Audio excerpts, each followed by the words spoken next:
Hello, and welcome to The Brief Insight, your go to podcast for breaking down the latest trends, research, and policies shaping our world.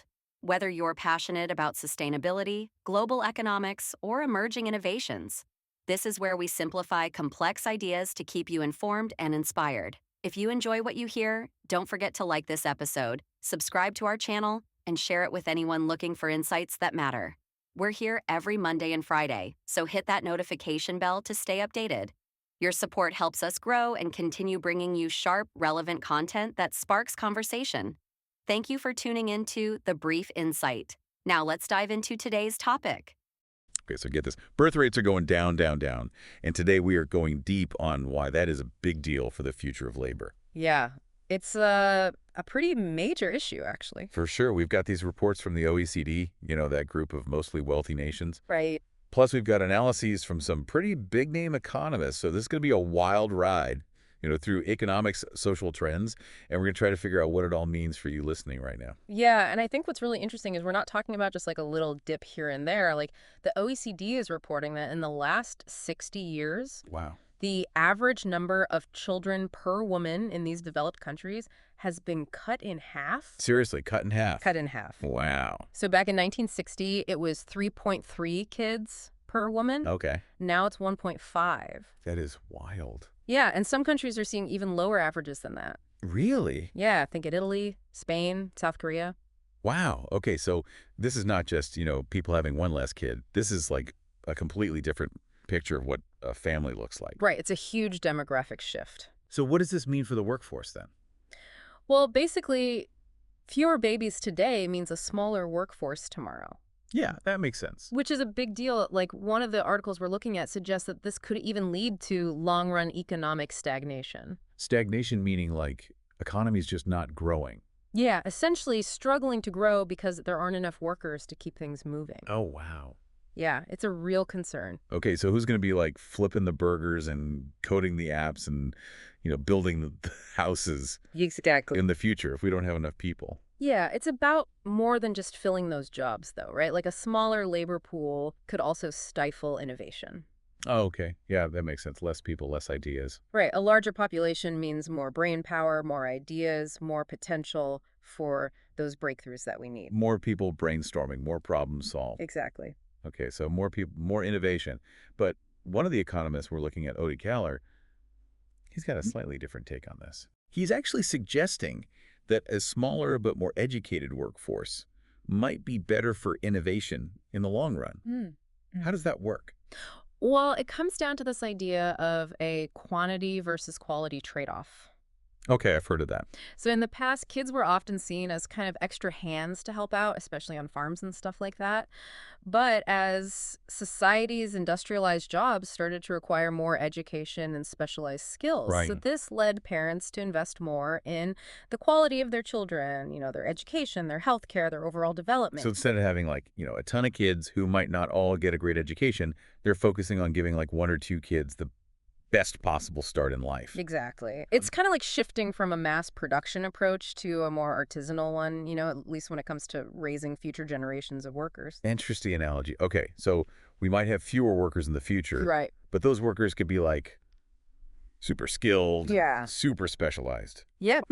That's got to have some pretty major implications for how we think about work, education, even things like Social Security. Yeah, you're hitting on some really crucial points there. Like, imagine a world where Social Security and healthcare, which, rely on a large base of younger workers paying in to support retirees, Right. suddenly have to operate with a much smaller workforce. Oh, wow. So that's where things start to feel a little less theoretical and a lot more real for, anyone listening to this. Definitely. Like, are we talking higher taxes, fewer benefits, or like maybe even both? Yeah, unfortunately, those are real possibilities. The OECD report actually suggests that countries might need to raise retirement ages Oh, wow. as a way to cope with this shrinking workforce. So that impacts like everything, retirement planning, how companies structure their workforce. Absolutely. It has a ripple effect across the board. Wow. Okay. It's true. This whole shrinking workforce thing throws a real wrench into our traditional, retirement models. Yep. But it's not all doom and gloom. Oh. There are things we can do, ways to adapt and thrive in this new landscape. Okay, so instead of, panicking about the labor shortage, let's talk solutions. Right. What are some of the things that these reports are suggesting? Well, one big idea is attracting and retaining skilled migrants. Okay, immigration. Yeah, it's Uh-huh. something that a lot of countries are already exploring, but it's not just about opening the Right, it's borders. got to be about more than just filling empty slots. Exactly. It's about creating a welcoming environment where these skilled individuals can truly thrive and contribute their talents.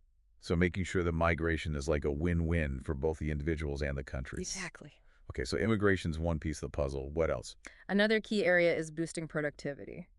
We need to make sure each worker is as effective as possible. Okay, so it's not just about how many workers we have, it's about how skilled they are. Precisely, we need to equip workers with the tools and knowledge to navigate a rapidly changing job market.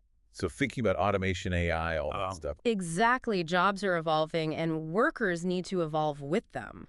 It's like we have this incredible opportunity to reimagine the entire concept of work, right? Absolutely. And it's not just about keeping up with technology. No, it's also about how we support workers throughout their careers. Because that old model of like work for 40 years and then retire, Right. it's kind of outdated. It is. We need to embrace lifelong learning, flexible work arrangements, and create more inclusive workplaces for people of all ages and stages of life. So we're talking about a complete overhaul of how we view work and careers. Mm-hmm. It's not just a 9 to 5 grind anymore. Right. It's about adapting, evolving, and finding ways to contribute your skills throughout your life.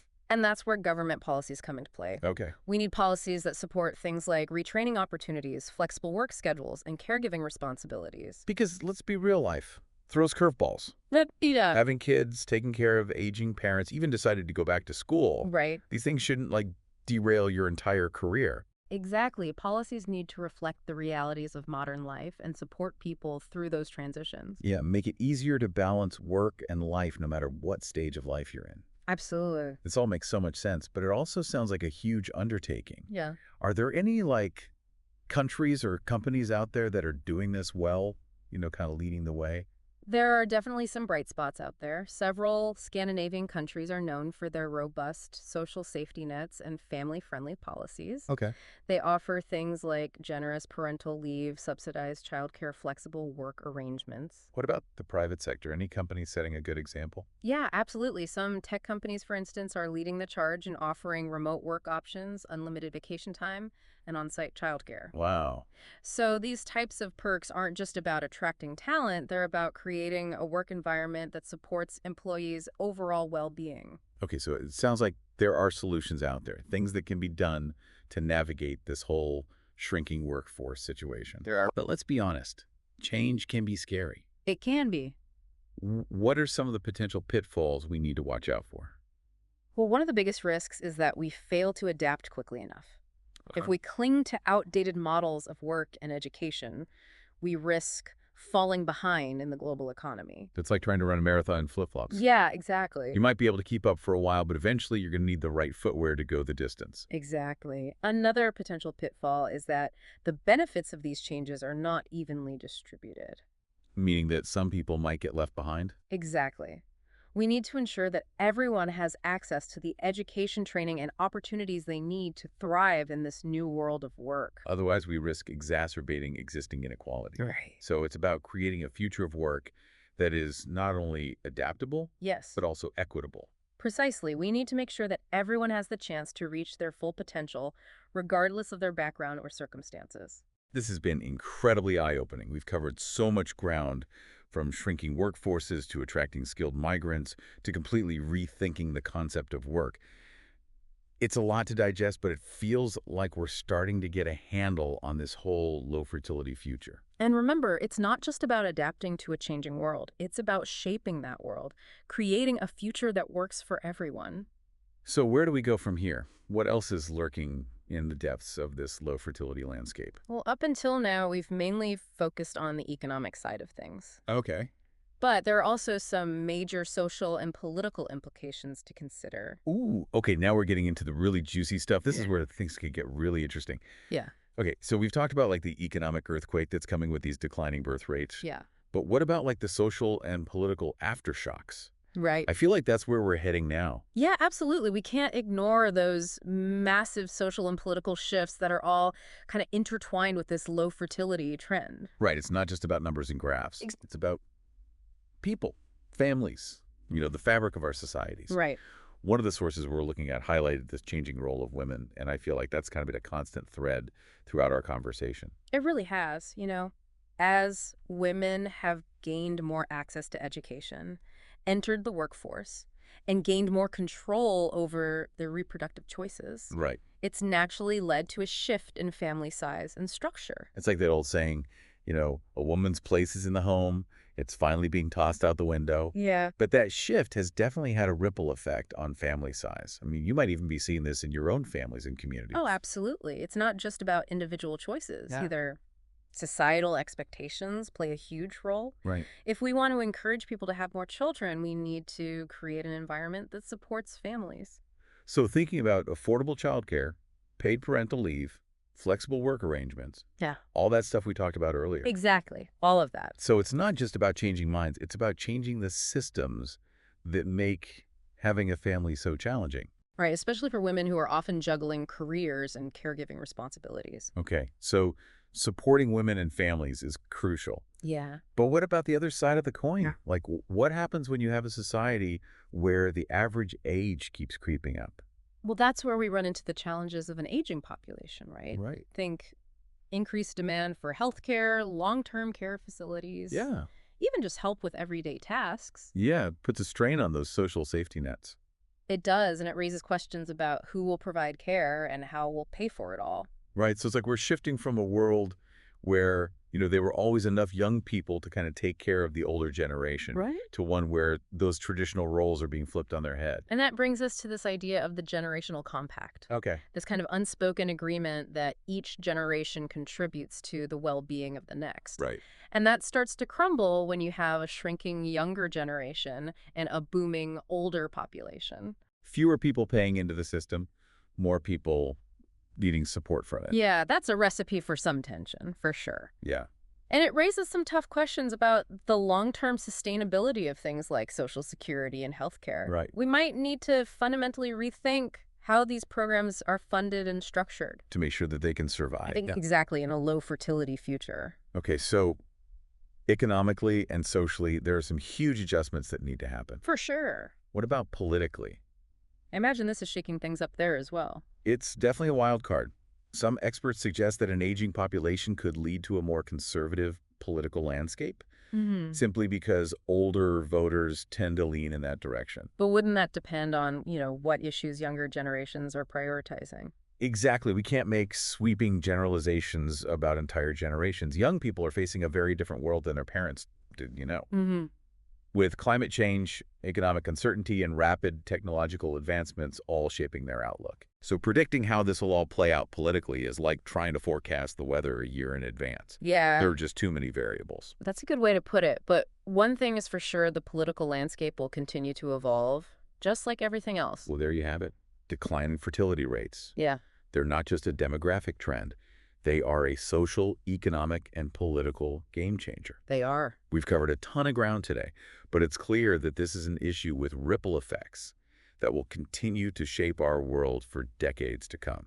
Absolutely. And as always, we encourage you to keep digging deeper into this topic. There's so much more to explore and unpack. If some of these predictions come true and countries can't figure out how to adapt to these shrinking workforces, could we see a future where like the very idea of a growing economy becomes obsolete? Could we see a shift towards, different metrics of success, ones that focus more on quality of life and sustainability rather than just pure economic growth? It's something to ponder as we navigate this uncharted territory. And to our listener, we'll leave you with that thought-provoking question. Until next time, keep diving deep and keep those brains engaged.